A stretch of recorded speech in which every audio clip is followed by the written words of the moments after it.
सास्वादितचरणकमलचिन्मकरन्दाया भक्तजनमानसनिवासाय श्रीरामचन्द्राय यत्र यत्र रघुनाथकीर्तनं तत्र तत्र कृतमस्तकाञ्जलिं बाष्पवारि परिपूर्णलोचनं मारुतिं नमत राक्षसान्तकं सीतानाथसमारम्भां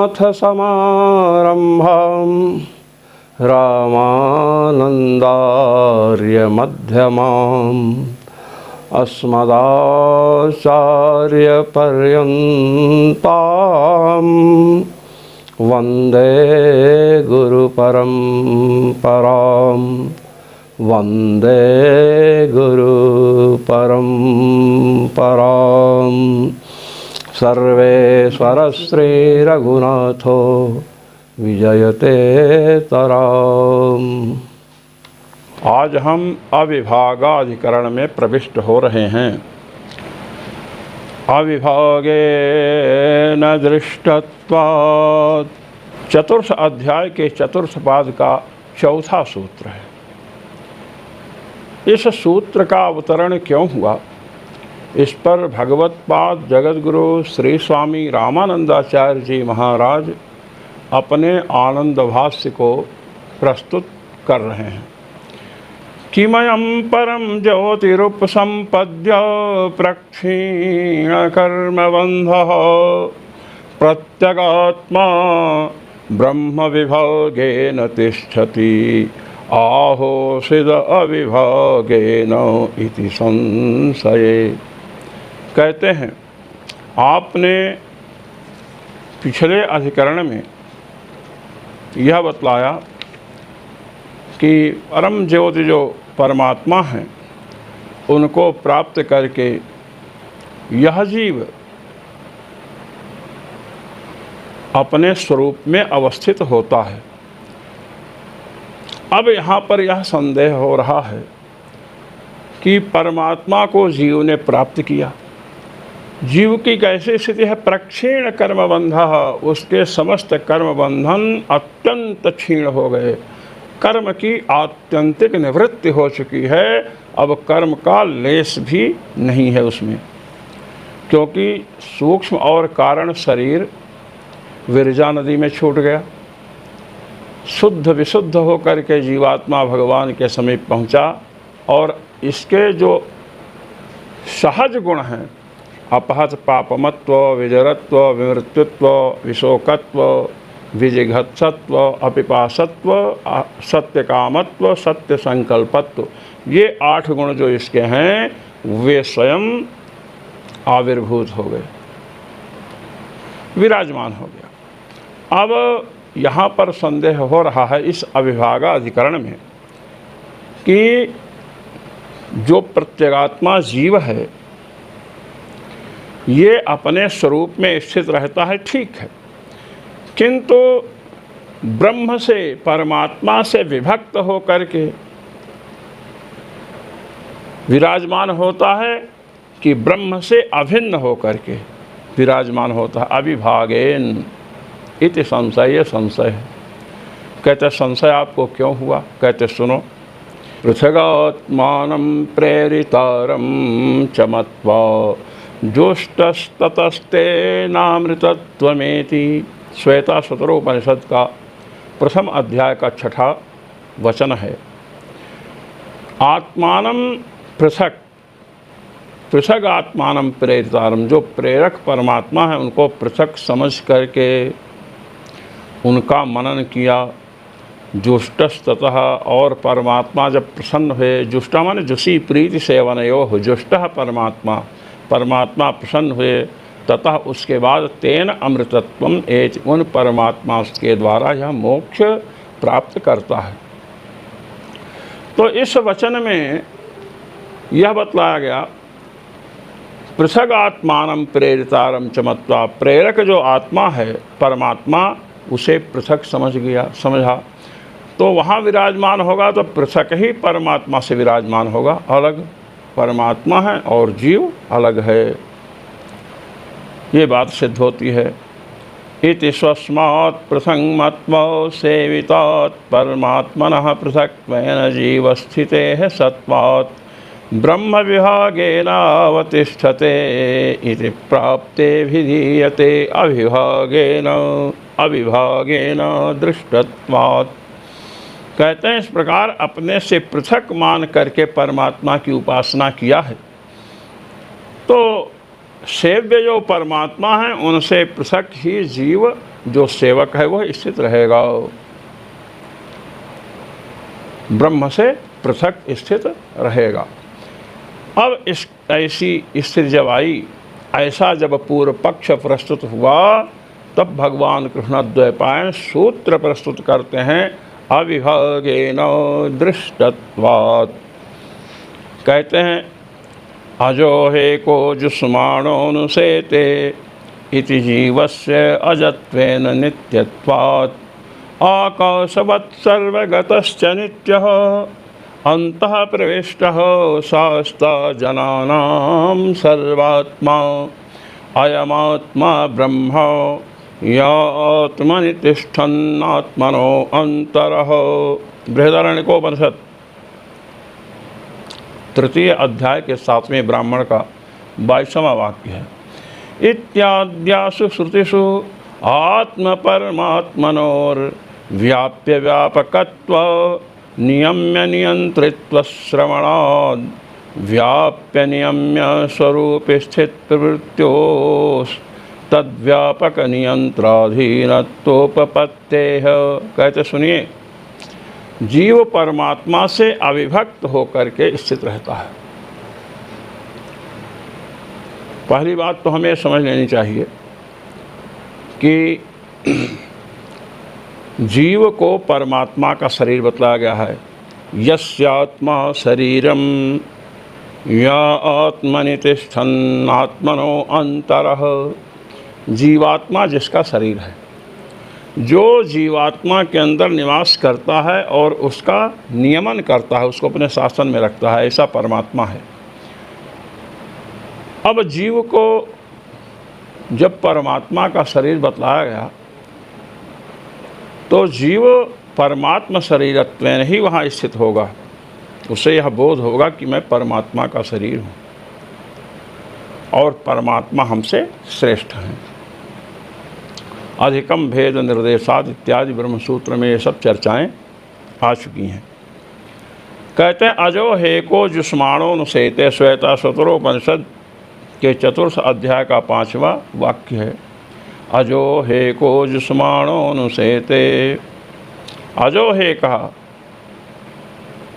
अजन्मा है, एकः जुष्माणोनुसेते विषयों का सेवन कर रहा है, विश्राम कर रहा है इत्यादि के द्वारा जीव में अजत्व और नित्यत्व मतलाएगा। जब अजन्मा है, भाव पदार्थ है, यह तो नहीं कि प्राग भाव जैसे नैयायिकों के प्राग भाव जैसे अजन्मा हो और ध्वंस होता हो। जब कार्य उत्पन्न होता है तो प्राग भाव का ध्वंस हो जाता है। कार्य के द्वारा विनाश है प्राग भाव। ध्वंस का ध्वंस नहीं होता है तो ध्वंस जन्य होता है। ध्वंस उत्पन्न होता है, यद्यपि ध्वंस का ध्वंस नहीं होता है फिर भी ध्वंस उत्पत्तिशील है। और प्रागभाव अनादि है किंतु शांत है। अनादि ही शांतः प्रागभावः। अनादि है और शांत है। घट रूप जब घट उत्पन्न होगा तो उससे प्रागभाव नष्ट हो जाता है। जीव अजन्मा है, उसका जन्म नहीं होता है और उसके विनाश का भी निषेध है। न जायते म्रियते वा कदाचित। न जायते उत्पन्न नहीं होता है और न म्रियते कदाचित, कभी भी मरता नहीं है। तो इस प्रकार जीव के अजत्व और नित्यत्व का वर्णन श्रुतियाँ कर रही हैं। आकाशवत् सर्वगतश्च नित्यः। परमात्मा के लिए क्या बताया गया? आकाशवत् सर्वगतश्च नित्यः। आकाश जैसे सर्वव्यापक है ऐसे परमात्मा भी सर्वव्यापक हैं और नित्य हैं। इतना ही नहीं, अन्तः प्रविष्टः शास्ता जनानां सर्वात्मा भगवान अंतः प्रविष्टः सबके अंदर प्रवेश कर रखे हैं, शास्ता सबके शासक हैं, और जनानाम शास्ता माने प्राणिनाम शास्ता, प्राणिनाम नियंत्रकः नियामकः, संपूर्ण प्राणियों के नियामक हैं भगवान श्रीहरि। सर्वात्मा सबकी अंतरात्मा है, ये बताया गया। अयम आत्मा ब्रह्म, अयम आत्मा, आत्मा को उद्देश्य करके ब्रह्मत्व का विधान है, आत्मा और ब्रह्म के अभेद का विधान है। अब आप एक बात ध्यान में रखें, जीवात्मा को परमात्मा का शरीर कहा गया है। अब अयम आत्मा ब्रह्म, शरीरी और शरीर दोनों अभिन्न तो नहीं हो सकते हैं, जैसे ये शरीर है। अब इस शरीर में जो जीवात्मा है सच्चिदानंद घन लक्षण, वह जीवात्मा मरण धर्मा विनाशी इस शरीर से अभिन्न कैसे हो सकता है? भले नित्य हो जाए, जीव नित्य है, तो जीवात्मा को परमात्मा का शरीर कहा गया है। तो शरीर और शरीरी भाव दो में होता है, एक ही शरीरी हो वही शरीर हो, ऐसा संभव नहीं है। प्रत्यक्ष आप देखिए, ये देह है और इसके अंदर जीवात्मा निवास करता है।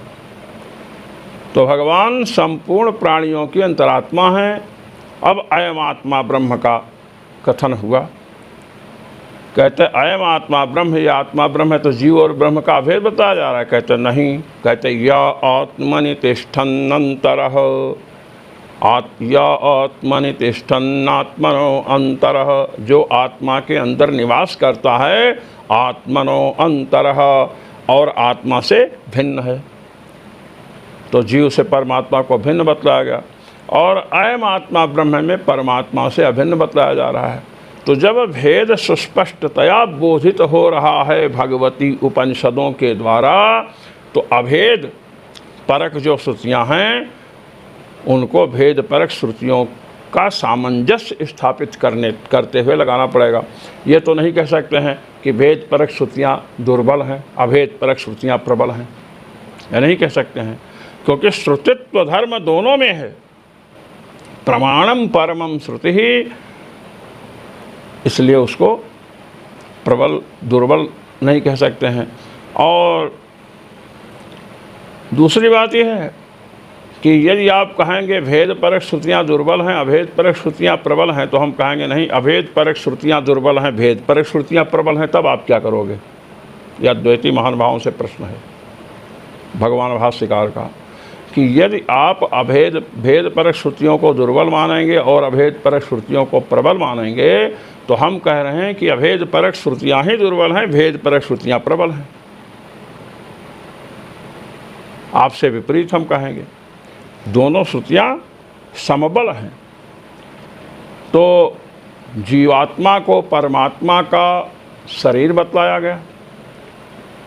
अब सर्वम खल्विदम ब्रह्म, जैसे लीजिए सर्वम खल्विदम ब्रह्म, सब कुछ ब्रह्म है, ये पुस्तक भी ब्रह्म है,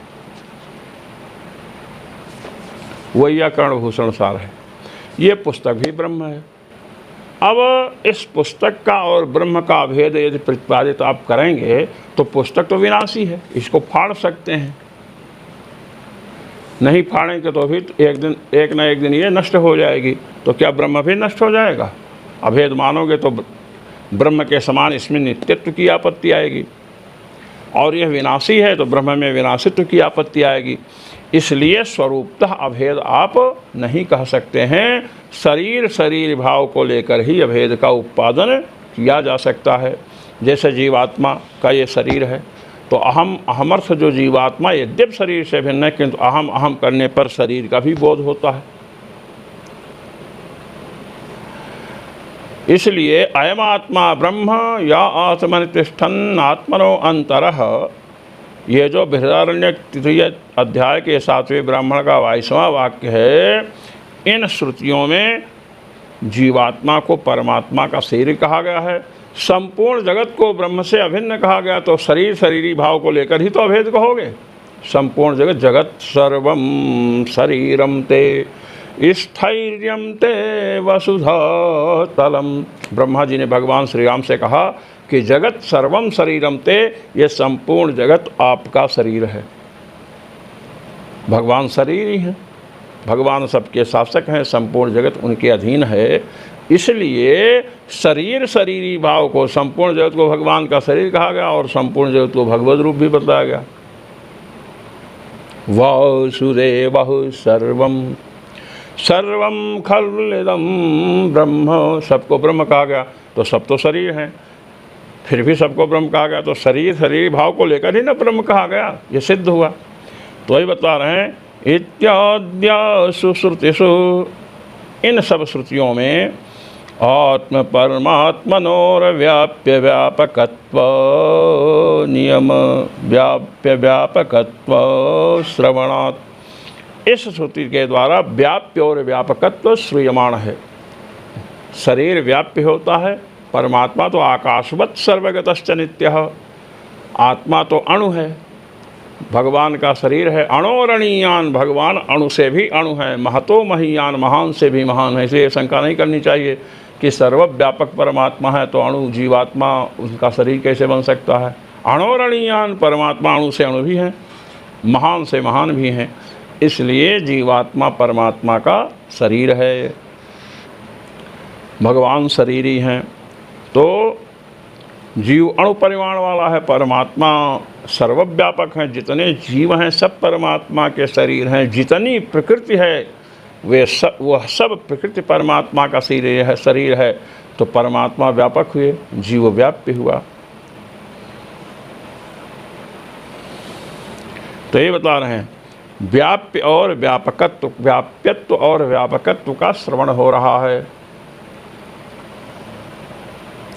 आकाशवत सर्वगतश्च नित्यः, आकाश के समान सर्वव्यापक है तो भगवान का व्यापकत्व, और जीव भगवान का शरीर है तो संपूर्ण जीव भगवान के शरीर हैं। और ये बताया गया ना, अंतः प्रविष्टः सहस्ता जनानाम, भगवान सबके अंदर प्रविष्ट हैं, सबके शासक हैं। जनानाम शास्ता, तो सबके अंदर प्रविष्ट हैं। जनानाम अंतः प्रविष्ट, ऐसा करना पड़ेगा कि प्राणियों के अंदर प्रविष्ट हैं और शासक हैं, तो सर्वव्यापक हैं, तो प्रत्येक जीव उनका शरीर हुआ, तो जीव व्याप्य हो गया, भगवान व्यापक हुए। तो व्याप्य व्यापकत्व श्रवणात्, व्याप्य और व्यापकत्व का श्रवण है। ये सब ये बता रहे हैं, जीव अविभागेन विराजमान है, ब्रह्म प्रकारतया विराजमान है। नियम्य नियंत्रित्व श्रवणात्, और नियम्य है जीव, परमात्मा नियंता है। कहा ना, अंतः प्रविष्टः शास्ता जनानाम, जनानाम शास्ता, प्राणियों के शासक हैं भगवान, प्राणियों पर शासन करने वाले भगवान हैं जीवों पर।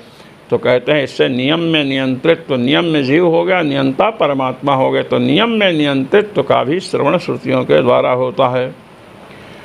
व्याप्य नियम्य स्वरूप स्थिति प्रवृत्ति, व्याप्य नियम श्रवणात्, व्याप्य नियम्य स्वरूप स्थिति प्रवृत्तियों, व्याप्य जो जीव है वह नियम्य है, उसके स्वरूप की स्थिति और प्रवृत्ति, जीव के स्वरूप की स्थिति और जीव की प्रवृत्ति, कहते हैं तद व्यापक नियंत्राधीनत्वोपपत्ते है।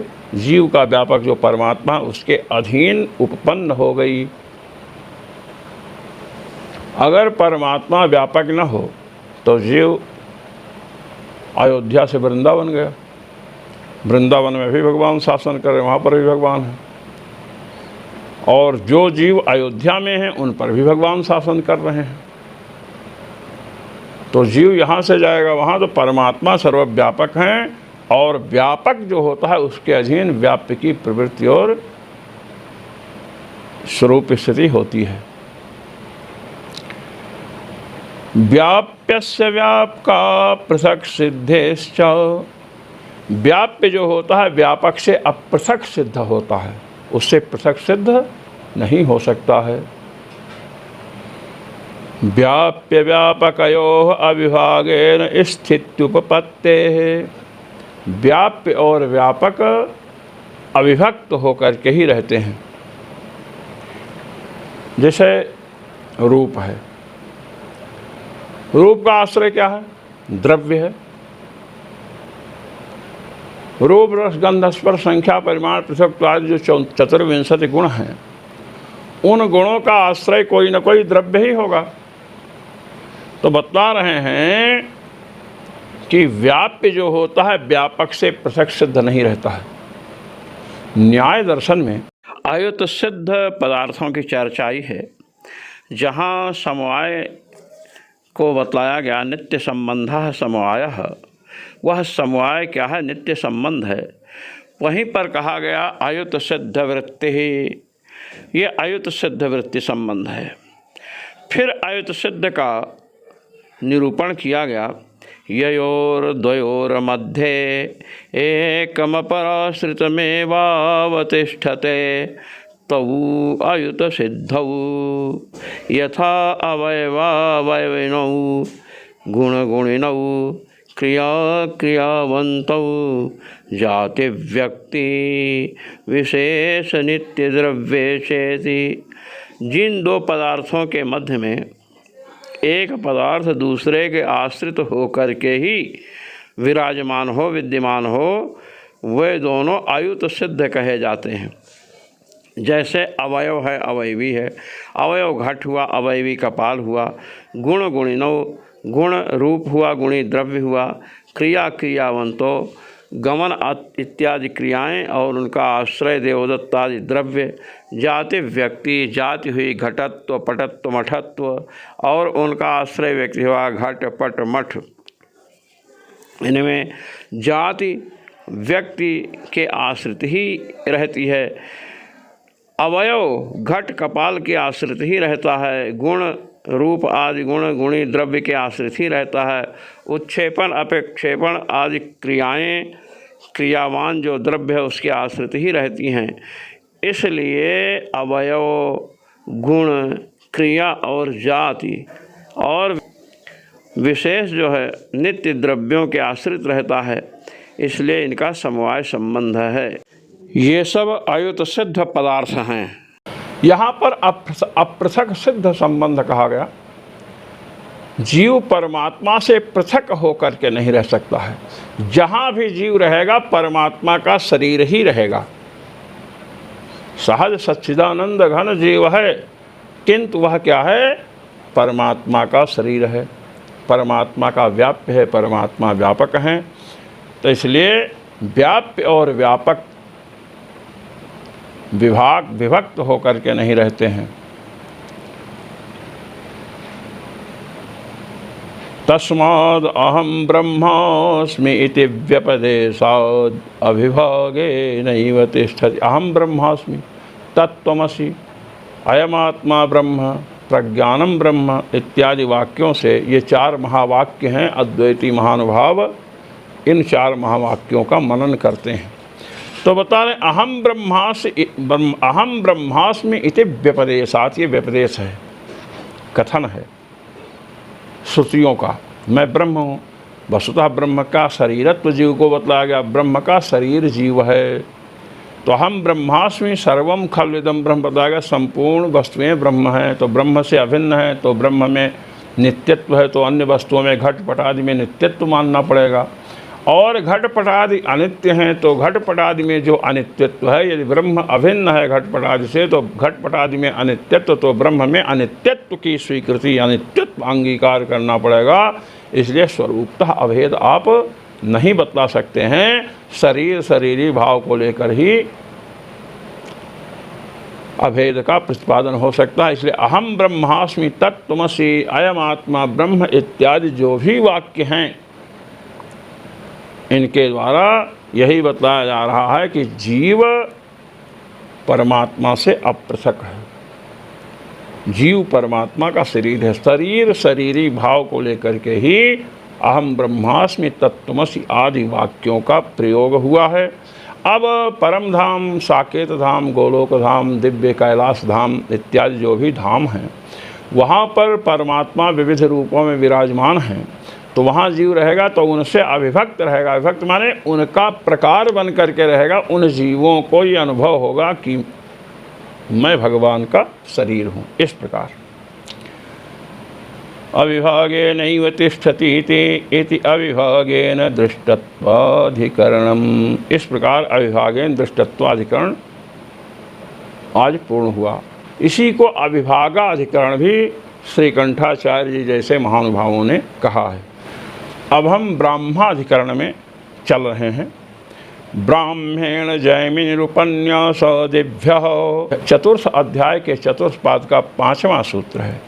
इस सूत्र पर भगवत पाद जगतगुरु श्री स्वामी रामानंदाचार्य जी महाराज अपना आनंद भाष्य प्रस्तुत करते हैं। क्या? पूर्वं परम ज्योतिरुपसंपद्य निवृत्ताविद्या तिरोधनस्यात्मनः स्वरूपाविर्भावो भवतीत्यभिहितम्। अविद्या तिरोधानस्य निवृत्तौ सत्याम इत्यर्थः।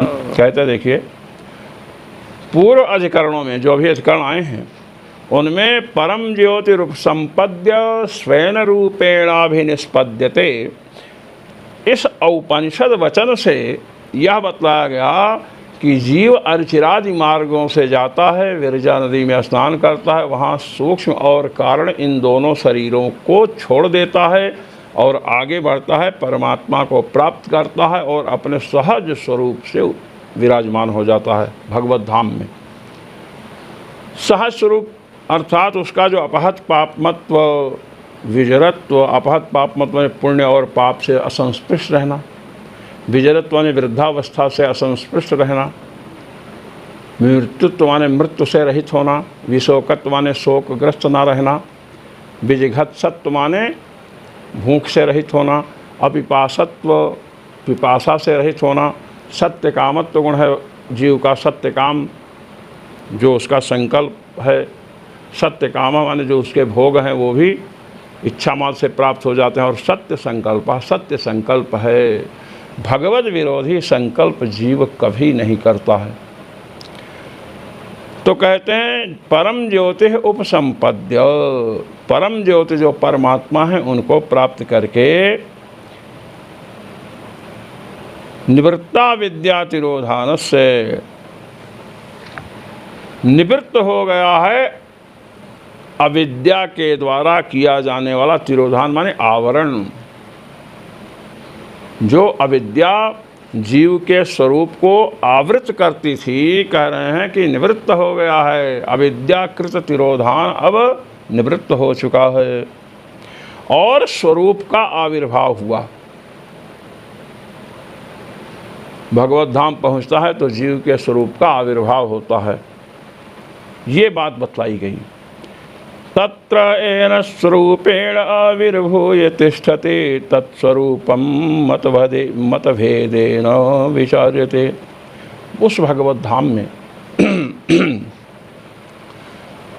जीव जिस प्रकार अपने स्वरूप से विराजमान होता है, जीव के उस स्वरूप में विभिन्न मत हैं। भगवान भाष्यकार कह रहे हैं कि उन विभिन्न मतों को प्रस्तुत करके हम विचार करेंगे। किमयं जीवो अपहत पापमत्मादिना आविर्भूय तिष्ठति उत चैतन्य स्वरूपेण आहोसिदविरोधाद् उभयस्वरूपेण इति संशये। कहते हैं दो प्रकार का संशय किया गया, 3 कोटि हैं इसमें। 3 आचार्यों के मत को प्रस्तुत किया जा रहा है। एक तो महर्षि जैमिन का मत, औडुलोमी नाम के आचार्य का मत है, और तीसरा मत भगवान व्यास का, तीसरा जो सिद्धांत पक्ष भगवान व्यास का स्वयं है। यहाँ पर है जीव स्वरूप से आविर्भूत स्वरूप से वहाँ विराजमान होता है भगवत धाम में। तो जिस स्वरूप से जीव विराजमान है उस विषय में आचार्यों के विभिन्न मत हैं। क्या? किमयं जीवो अपहत पापमत्मादिना आविर्भूय तिष्ठति। क्या यह जीव जब भगवान के यहाँ पहुँचता है, भगवान को प्राप्त करता है, तो वहाँ पर अपहत पापमत्व आदि जो गुण बतलाए गए हैं, 8 गुण, अपहत पापमत्व, विजरत्व, विमृत्युत्व, विशोकत्व, विजिघत्सत्व, अपिपासत्व, सत्यकामत्व, सत्य संकल्पत्व, ये जो गुणाष्टक हैं ये उसके आविर्भूत हो जाते हैं। जीव के जो सहज गुण हैं वे स्वयं आविर्भूत हो जाते हैं जीव में। तो क्या इस प्रकार वह विराजमान होता है? उत चैतन्य स्वरूपेण, अथवा चैतन्य स्वरूप से, ज्ञान स्वरूप से जीव विद्यमान होता है। जीव को स्वयं प्रकाश बताया गया, तो स्वयं प्रकाश तो ज्ञान होता है, तो ज्ञान स्वरूप ज्ञप्ति रूप से विराजमान होता है। आहोषित अथवा अविरोधात् उभय स्वरूपेण, ज्ञान स्वरूप स्वयं प्रकाश स्वरूप जीव है और उसमें अपहत पापमत्वादि जो 8 गुण हैं वे आविर्भूत हो जाते हैं। इसमें कोई विरोध नहीं है, स्वयं प्रकाशता में और अपहत पापमत्वादि गुणों में कोई विरोध नहीं है। तो अविरोधात, दोनों में अविरोध होने से, विरोध का अभाव होने से, उभय स्वरूपेण, उभय स्वरूप से जीव विराजमान रहता है। ज्ञान स्वयं प्रकाश है और क्या है? अपहत पापमा है, उसे पुण्य पाप का संस्पर्श नहीं हो सकता है। वृद्धावस्था उसकी नहीं होती है, वृद्धावस्था का वहाँ पर प्रभाव नहीं होता है। मृत्यु से ग्रस्त कभी नहीं होता है और शोकग्रस्त नहीं होता है, आनंद स्वरूप है। भूख उसे नहीं लगती है, प्यास नहीं लगती है, सत्य काम है, सत्य संकल्प है जीव। इस प्रकार जीव विराजमान होता है। तो अपहत पापमत्वादि गुण और ज्ञान स्वरूप जो जीव है, स्वयं प्रकाश स्वरूप जो जीव है, उसमें कोई भेद नहीं है, कोई विरोध नहीं है, इसलिए उभय रूप से विराजमान रहता है। क्या? इति संशय, इस प्रकार संशय समुपस्थित हुआ। तो जैमिनीराचार्यस्तु, अब महर्षि जैमिन आचार्य जो हैं वो कह रहे हैं, ब्राह्मेण अपहत पापमत्वादिना स्वरूपेण इति मन्यते।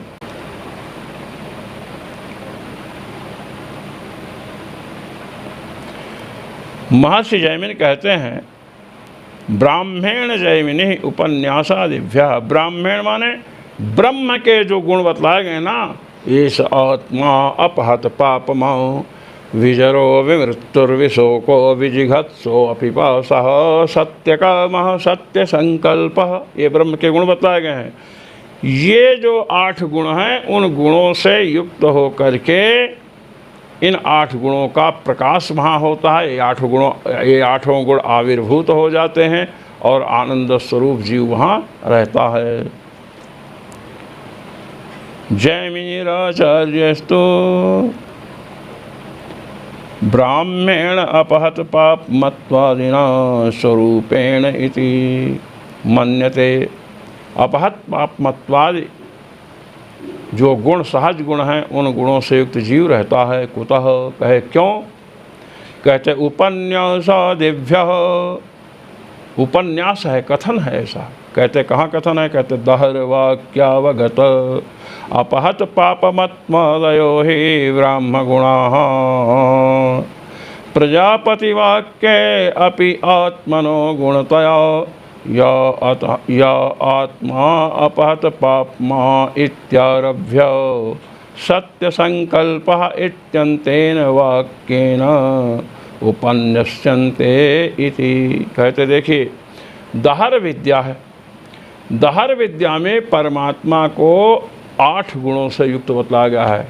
एष आत्मा अपहत पापमा विजरो विमृत्युर्विशोको विजिघत्सो पिपासः सत्यकामः सत्य संकल्प, यही 8 गुण हैं। इसका व्याख्यान मैं कर चुका हूँ। और प्रजापति वाक्य में वही 8 गुण आत्मा के, जीवात्मा के बतलाए गए हैं। या आत्मा अपहत पापमा विजरो विमृत्युर्विशोको विजिघत्सो पिपासः सत्यकामः सत्य संकल्पः। इस वाक्य से उन्हीं गुणों का उपन्यास किया गया, अर्थात कथन किया गया है। तो ये ब्रह्म के गुण हैं, तो ब्राह्मण जैमिनी ही, परमात्मा के जो 8 गुण हैं, चूंकि वही आत्मा के 8 गुण बतलाए गए हैं, इसलिए उन गुणों से युक्त होकर के जीव विराजमान रहता है। तस्मात् प्रत्यगात्मनः स्वरूपतो गुणतश्च अपहत पापमत्वादिकम् एव उपपद्यते न विज्ञानमात्रस्वरूपत्वम् इति न विज्ञानमात्रस्वरूपत्वम् इति जैमिनेरमतम्।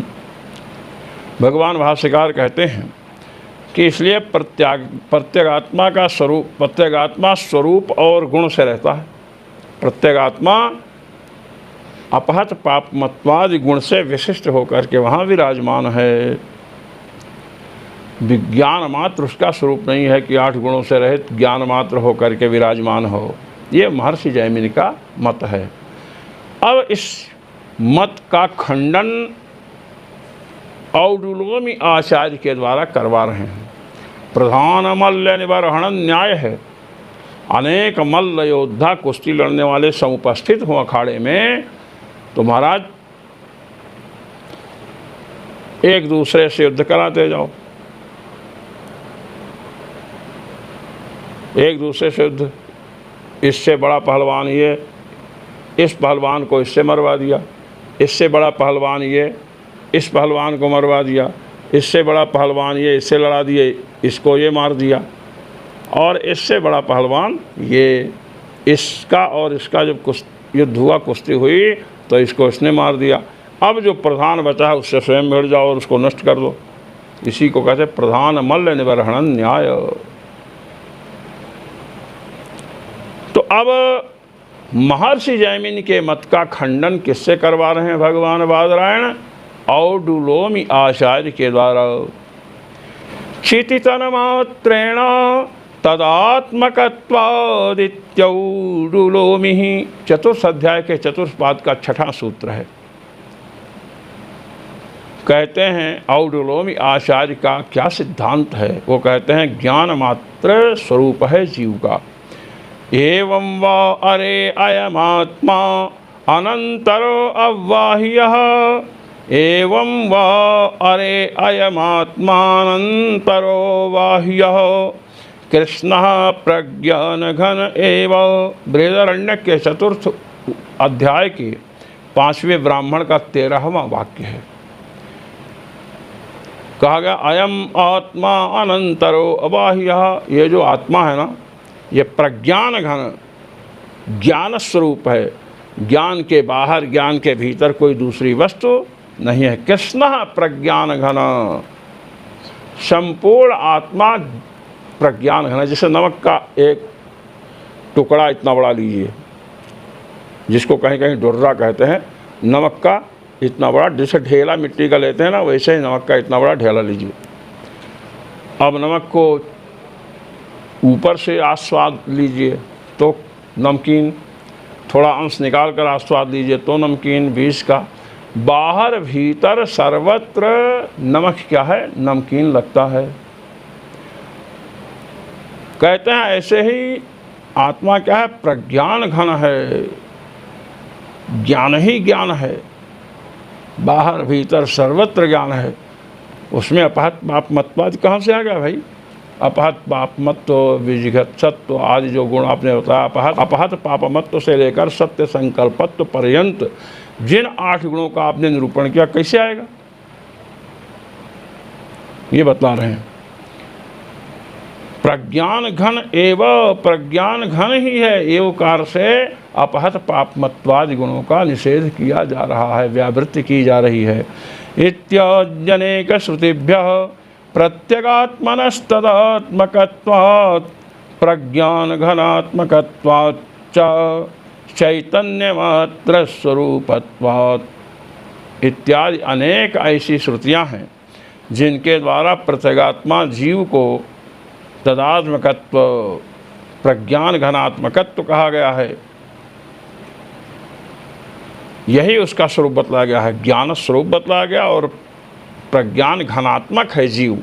चैतन्य मात्र स्वरूपत्वात्, जीव चैतन्य मात्र स्वरूप है, ज्ञान स्वरूप है, क्षितितन्मात्रेण रूपेण अयम अवतिष्ठते इति औडुलोमिराचार्यो मन्यते। क्षिति, चित कहते हैं ज्ञान को, क्षिति माने ज्ञान, तन्मात्रेण ज्ञान मात्र ही इसका स्वरूप है, इसलिए ज्ञान मात्र से यह अवतिष्ठते विराजमान रहता है। ऐसा औडुलोमी आचार्य मानते हैं। इस औडुलोमी आचार्य का कहना है जीव में अपहत पापमत्वादि गुण है ही नहीं। तो औडुलोमी आचार्य का अपहत पापमत तो क्या है? पुण्य पाप से संस्पृष्ट रहना, यही ना। तो पुण्य पाप से असंस्पृष्ट रहना, विजरत्व विमृतत्व जो बताया गया है, कहते हैं कि जीव तो ज्ञान स्वरूप से ही रहता है। अपहत पापमत्वादि जीव का पुण्य पाप से संस्पर्श का अभाव अधिकरण स्वरूप होता है, इसलिए उसमें धर्म भाषित नहीं होते हैं। ये अद्वैती महान भाव हैं। औडुलोमी आचार्य क्या हैं? अद्वैती हैं। इस प्रकार औडुलोमी आचार्यो मानते हैं। करें एवं मतद्वयम प्रदर्श्य, इस प्रकार दोनों मतों का प्रदर्शन किया, दोनों मतों को भगवान भाष्यकार ने दिखाया। बादरायणो भगवान स्वमतम सिद्धांतयति, अब भगवान बादरायण अपने मत को सिद्धांत रूप से प्रस्तुत कर रहे हैं कि यही सिद्धांत है। ना तो महर्षि जैमिन का मत ठीक है, ना महर्षि औडुलोमी का मत ठीक है। आइए, एवमपि भाष्यकार आनंद भाष्य, एवमपि आत्मनो विज्ञानमात्र स्वरूपत्वांगीकारेपि, एवमपि आत्मनो विज्ञानमात्र स्वरूपत्वांगीकारेपि तत्र अपहत पापमत्वादीनां प्रकरणावगतानां गुणानां अविरोधम वादरायणो भगवान मन्यते। कहते सुनिए, जीवात्मा विज्ञान स्वरूप है, इसमें कोई संदेह नहीं है, किंतु उसमें अपहत पापमत्वादि गुण तो हैं ही। क्योंकि एवं वारे अयम आत्मा अनंतरो बाह्य कृष्ण प्रज्ञान घन एवं, ये जो बृहदारण्यक का वाक्य महर्षि औडुलोमी ने महर्षि जैमिन के मत को खंडित करने के लिए प्रस्तुत किया है, उसी प्रकरण में अपहत पापमत्वादि गुण भी आत्मा के बतलाए गए हैं। प्रकरणावगतानां गुणानां, प्रकरण से अवगत, प्रकरण से ज्ञात, प्रकरण प्रमाण है। प्रकरण उसी प्रकरण में जहाँ पर जीव को विज्ञान स्वरूप बतला है, उसी प्रकरण में उसके 8 गुणों का उल्लेख है, ये बतला रहे हैं।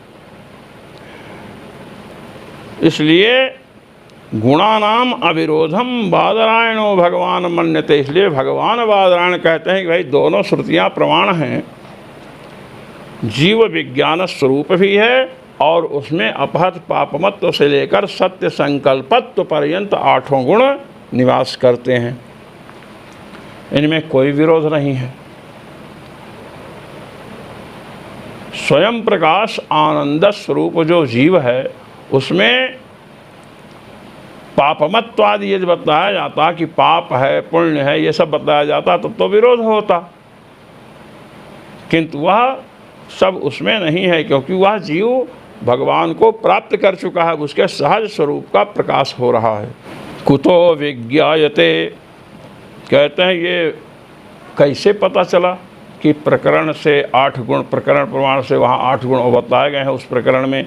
कहते उपन्यासात्, के उपन्यास में कथन है पूर्वभावात्, एवं अपि उपन्यासात् पूर्वभावात्, उपन्यासात् और पूर्वभावात्, पंचम्यंत को उपन्यास और पूर्वभाव 2 हेतुओं को प्रस्तुत किया भगवान कृष्णद्वैपायन व्यास ने। कहते हैं अपहत पाप में इत्यादि श्रौत वचनोपन्यासात्, अपहत पाप में इत्यादि श्रौत वचनोपन्यासात्।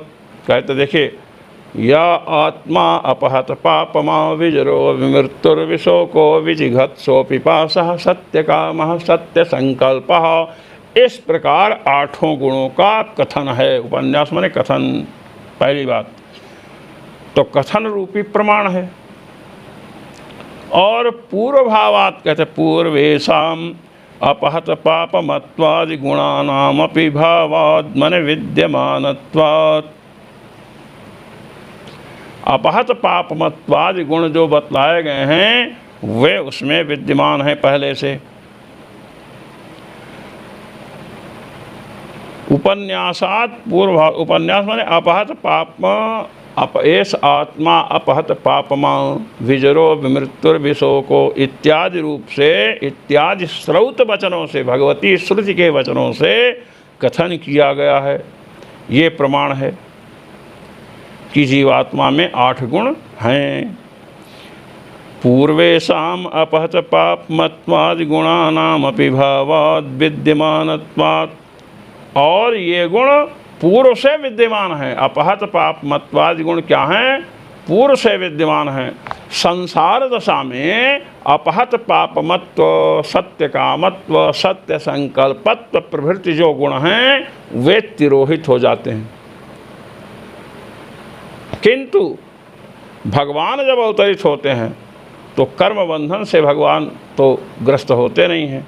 निज इच्छा प्रभु अवतरे, भगवान अपनी इच्छा से प्रकट होते हैं। संभवामि आत्म माया, अपने संकल्प से प्रकट होता हूँ।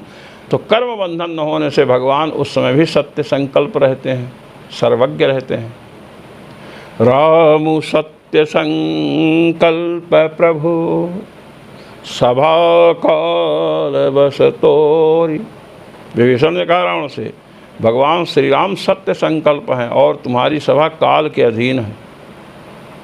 सत्य संकल्प परमात्मा स्वतंत्र हैं, किसी के अधीन नहीं है, और तुम्हारी सभा काल के अधीन है।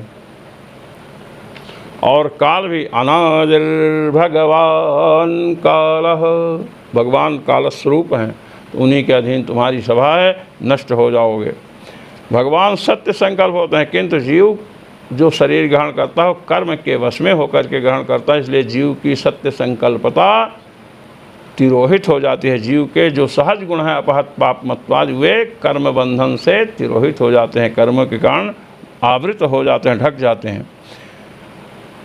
तो ये बता रहे हैं चेतन स्वरूप विरोधी। चेतन जो है विज्ञान में जो स्वयं प्रकाश जीव है उसका विरोधी क्या है?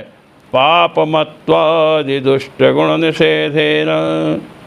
पापमत्व पुण्य पाप से संस्पृष्ट होना। वृद्धावस्था, शरीर में अहम बुद्धि रहेगी, शरीर का अभिमान रहेगा तो जीव समझेगा मैं वृद्ध हो गया, मैं शोकग्रस्त हूँ, मैं पापी हूँ, मैं पुण्यात्मा हूँ, मैं वृद्ध हूँ, मैं बूढ़ा हो गया, मैं शोकग्रस्त हूँ, मेरी मृत्यु हो जाएगी, मुझे भूख लगी है, मुझे प्यास लगी है, मुझे ये वस्तु चाहिए, अभाव खटकता रहता है और मेरी इच्छा पूर्ण नहीं हो रही है, ये लीजिए। तो मुक्तावस्था में ये जो दोष हैं, पापमत्वादि दोष हैं, वो दोष नहीं रहते हैं। विज्ञान स्वरूप जो जीव है, चेतन स्वरूप जो जीव है, बता रहे हैं चेतन स्वरूप विरोधी। चेतन स्वरूप जो जीव है उसका विरोधी पापमत्वादि दुष्ट गुण निषेधेन। पापमत्व पाप का, पुण्य का संस्पर्श, वृद्धावस्था शोक आदि का संस्पर्श जीव में होता है, क्या कहने, उसका निषेध किया गया। किसके द्वारा? अपहत पापमत्वादि के द्वारा। एष आत्मा अपहत पापमा विजरो मृत्युर्विशोको विजिघत्सो पिपासः सत्यकामः सत्य संकल्पः। पापमत्वादि पापादि दुष्ट गुणों का निषेध करके अपहत पापमत्वादि जो गुण हैं जीव के स्वरूप के प्रकाशक हैं, उससे जीव का एक स्वरूप होता है कि वह सत्य संकल्प है। अपहत पुण्य पाप से असंस्पृष्ट है, जीव का ही तो स्वरूप बताया जा रहा है। इसलिए गुणानाम अविरोधात, चेतनत्व चैतन्य से और इन गुणों का कोई विरोध नहीं है। इसलिए अविरोधात जीव चेतन है, विज्ञान स्वरूप है और उसमें ये 8 गुण निवास करते हैं। तदेवं अपहत पापमत्वादीनां स्वरूप धर्मतया न विद्या परिकल्पितत्वम् अब इस प्रकार ये अपहत पाप मत्वादि गुण, चूँकि प्रजापति वाक्य में प्रजापति ने अपने वचन में कहा है, इसलिए ये आठों गुण जीव के स्वरूप के बोधक हैं। जीव का स्वरूप क्या है? अपहत पाप मत्वादि गुण वाला है। इसलिए इनको अपहत पाप मत्वादि को अविद्या से परिकल्पित नहीं कह सकते हो, ये बतला रहे हैं। न विद्या परिकल्पितत्वम उभयोर्वास्तविकत्वेन विनिगम उभयोर्वास्तविकत्वे विनिगमना विरह उभय गुणवत्वमेव। कहते दोनों गुण वास्तविक हैं। चेतन जो जीव है उसमें चैतन्य और अपहत पाप मत्वादि गुण दोनों क्या हैं? अविरोधी हैं। स्वरूप धर्म है ये, तो दोनों धर्म जीव का स्वरूप और जीव का गुण, ये दोनों क्या है? वास्तविक। इसलिए जीव का जो स्वरूप मोक्षावस्था में भगवान के समीप विराजमान होता है वो विज्ञान स्वरूप है, आनंद स्वरूप है, आनंदत्वेन और अपहत पाप मत्वादि गुणत्वेन भाषित होता है और ब्रह्म प्रकारतया वह विराजमान होता है। इसको और स्पष्ट कर रहे हैं। यथा च रसनेन्द्रियेणावगतस्य कृष्णस्य सैन्धवघनस्य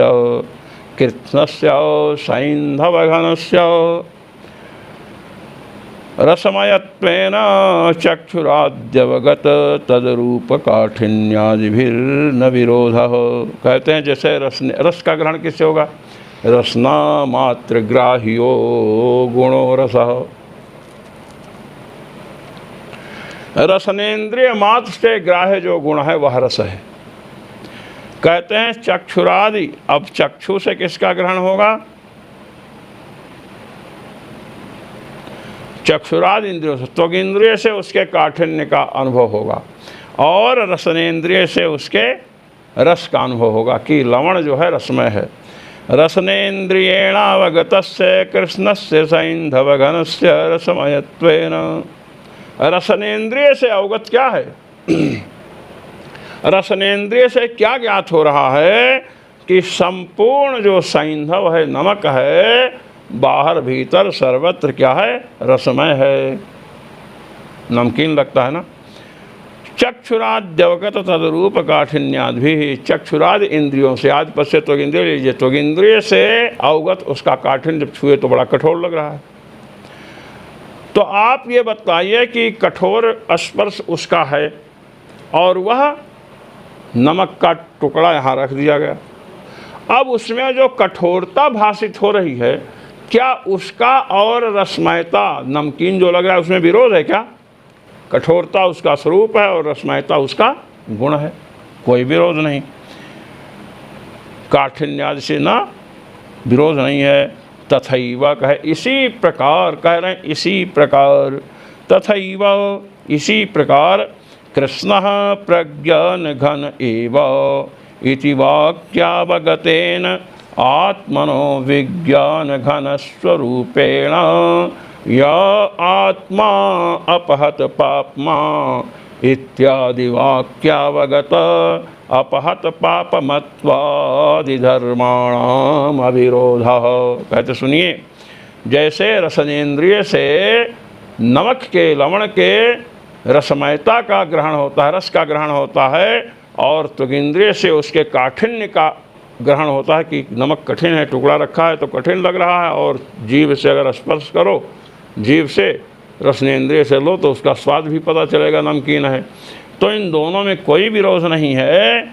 इसी प्रकार कृष्ण प्रज्ञान घन एव, जीवात्मा विज्ञान घन है, प्रज्ञान घन है, ये जो कहा गया, तो एवकार से अपहत पाप मत्वादि का व्यावर्तन नहीं किया गया। इस वाक्य से अवगत जो विज्ञान घन स्वरूप आत्मा है, उसका जो प्रकरण में पठित वाक्य है, या आत्मा अपहत पापमा विजरो विमृत्युर्विशोको विजिघत सो पिपासः सत्य कामः सत्य संकल्पः, जो 8 गुण बतलाए गए कि जीवात्मा का पुण्य पाप स्पर्श नहीं कर सकता इत्यादि, तो या आत्मा अपहत पापमा, इस वाक्य से, इस औपनिषद वाक्य से अवगत जो अपहत पाप मतवाद धर्म हैं, उनका विज्ञान घन स्वरूप जो जीव है उसके स्वरूप से कोई विरोध नहीं। जैसे नमक में रसमयता है, रसनेन्द्रिय से उसके रसमयता का ग्रहण होता है, और त्वगिंद्रिय से स्पर्श करेंगे तो कठोर लगेगा, टुकड़ा है। तब रसमयता में कोई विरोध आया? नहीं आया, उसका जो स्वरूप कठोर लगा। वैसे ही स्वरूप का जो प्रतिपादन किया गया कि विज्ञान स्वरूप जीव है, यहाँ कठोर लवण के स्थान पर कौन है? विज्ञानमय जीव। और यहाँ जो रसनेन्द्रिय से गृहीत हो रहा है उसका रस, उस रस के स्थानापन्न कौन है? अपहत पाप मतवादि गुण है, वो औपनिषद के द्वारा, औपनिषद वचन के द्वारा कथित। इसलिए इन दोनों गुणों में, माने अपहत पाप मतवादि में और विज्ञान घनता, ये जो जीव का स्वरूप है इसमें कोई विरोध नहीं है। इसलिए उभय स्वरूपेण जीवा भगवत धाम विराजते, विज्ञान स्वरूप से और अपहत पाप मतवादि स्वरूप से विराजमान होता है। औडुलोमी आचार्य जो कहते रहे ज्ञान विज्ञान स्वरूप से, विज्ञान स्वरूप मात्र से विराजमान होता है, ये उनका कथन ठीक ये उनका कथन ठीक नहीं है, क्योंकि यह आत्मा अपहत पापमा इत्यादि श्रुति का व्याकोप होगा, विरोध होगा। और जैमिनी आचार्य जो कह रहे थे कि अपहत पाप मतवादि रूप से ही विराजमान है, विज्ञान घन स्वरूपेण विराजमान नहीं, तो उनका इस श्रुति से विरोध होगा। एवं वा अरे अयम आत्मा अनंतरो अवाह्य कृष्ण प्रज्ञान घन एवं, इस बृहदारण्यक वंश से विरोध होगा। इसलिए जैमिनी मत ठीक नहीं है। तो जैमिनी मत का खंडन महर्षि औडुलोमी के द्वारा, और महर्षि औडुलोमी का खंडन भगवान बादरायण व्यास ने स्वयं किया। इस प्रकार आज भगवान सर्वेश्वर श्री रघुनाथ जी महाराज की कृपा से ब्राह्माधिकरण पूर्ण हुआ। जो मनीषी महानुभाव भगवत्पाद जगतगुरु श्री स्वामी रामानंदाचार्य जी महाराज द्वारा विरचित आनंद भाष्य का श्रवण मनन एवं निधिध्यासन करते हैं, उन सभी मनीषी महानुभावों को अनंतानंत ब्रह्मांड नायक रघुनायक सर्वेश्वर श्री रघुनाथ जी का अनंतानंत अनुग्रह और मेरी ओर से सादर सप्रेम जय श्री राम।